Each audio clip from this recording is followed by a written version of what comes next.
Donc tout ça pour dire que ce texte est sur le fond extrêmement mauvais. Alors au début, moi je me posais une question simple, c'est qu'est-ce que ça va faire aux habitantes et habitants dans ma circonscription? Donc initialement, le RN est passé sous la table. Il y avait écrit noir sur blanc dans l'exposé des motifs, les choix financiers seront effectués quand le RN sera au pouvoir et mettra en place sa réforme globale. Alors effectivement, j'ai une confiance plus que ténue dans les réformes globales du RN, et je me demandais comment vous comptiez faire les poches aux gens. Vous avez envoyé un rapport hier, mieux vaut tard que jamais, où vous écrivez noir sur blanc ce que vous comptez faire, en fait, derrière cette réforme.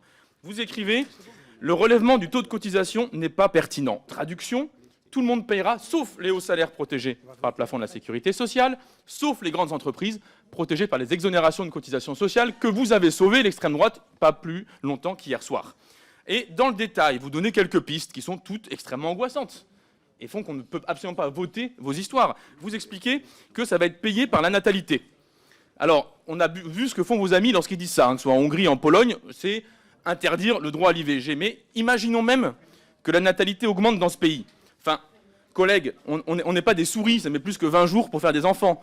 Donc, vous n'aurez pas de l'argent immédiatement dans les 2-3 ans qui viennent. D'ailleurs, l'être humain, dans le régime naturel, est spécifique parce qu'il est vulnérable longtemps, le petit. Donc il ne va pas aller au travail à 5-6 ans. Donc vous n'apporterez rien dans la décennie à venir avec vos histoires. Vous avez d'autres options, vous dites, on va baisser les frais de gestion de la Sécu. Mais ils sont à 1%. Qu'est-ce que vous allez baisser à part licencier des gens dans la sécurité sociale? Ça n'a aucun sens. Vous expliquez aussi, on va augmenter le taux d'emploi. Alors accrochez-vous, les gens qui nous écoutent. Il y a écrit dans votre rapport, on a un problème de taux d'emploi des 60-65 ans. Donc pour partir à la retraite à 62 ans, vous allez mettre plus de gens au boulot à 62 ans.